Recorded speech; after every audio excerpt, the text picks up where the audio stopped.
Έχουμε σήμερα την κυρία Αφροδίτη, η οποία την έχουμε χειρουργήσει με αναπλαστική ισχύου ένα χρόνο πριν. Ναι. Ωραία. Πώς είναι η ποιότητα της ζωής σας σήμερα, αυτό με ενδιαφέρει. Ναι, τέλεια. Μπορώ και χορεύω, κάνω ποδήλατο, κάνω μπάνιο στη θάλασσα, φοράω γόβες, Γιατί το ερώτημα ήταν αν θα φορέσετε γόβες μου. Αυτό είναι το ερώτημά μου. Οπότε τουλάχιστον αυτό το καταφέραμε. Από την πρώτη στιγμή. Λίγο μετά τα κατάφερα και φόρησα.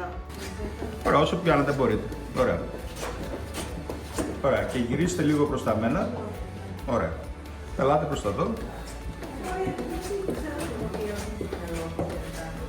Μια χαρά. Καθίστε στο γραφείο να δούμε ποια άνεση μπορεί να καθίσετε. Καθίστε εκεί. Μια χαρά. Μια χαρά. Σκάλες μας τώρα. Μπράβο. Άρα απολύτως κανένα πρόβλημα. Ωραία, και κατεβείτε τώρα. Οπότε πρακτικά δεν καταλαβαίνει κανείς ότι έχετε χειρουργηθεί.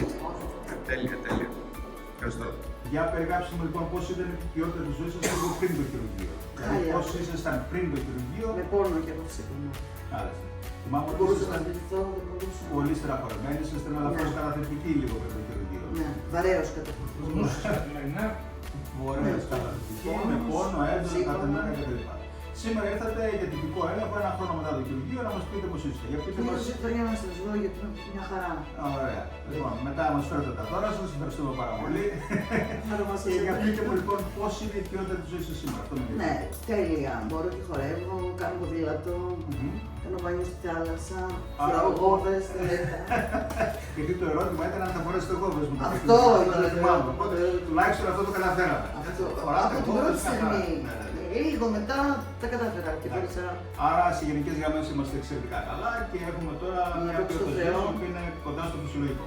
Όχι, είναι φυσιολογική, δεν είναι κοντά. Είναι φυσιολογικό. Και να είστε καλά. Είμαστε μια χαρά, έγινε. Τα χρυσά σας χέρια. Για να μας πει ο σύζυγος τώρα τη διαφορά, πώς είναι τα πράγματα. Είναι μάρτυρας να πει. Τη διαφορά πριν το χειρουργείο και μετά το χειρουργείο. Βλέπουμε ένα πλήρως ανανεωμένο άνθρωπο. Ειλικρινά μέρα με τη νύχτα. Είχα κουραστεί να πονάει. Να σας δουλεύω εγώ, έτσι να το ξέρετε, εσείς το είχατε από την αρχή. Να μου λέει δεν γίνεται, δεν είναι ζωή αυτή, θα μείνω σακάτισα, 1002, όλο αρνητικές σκέψεις. Μέχρι που πήραμε πληροφορίες, ήρθαμε σε εσάς και έγινε το θαύμα. Οπότε είναι τώρα μια χαρά, πιο φωτεινό, πιο αρτιμελής, χορεύει, φοράει τακούνι 20 πόντους, ό,τι Όλοι τόσο καλά. Έχουμε φτάσει εκεί. 10 πόντους. Λοιπόν, όλα Σχημαλόγου αυτό. Ευχαριστώ να είστε πολύ. καλά.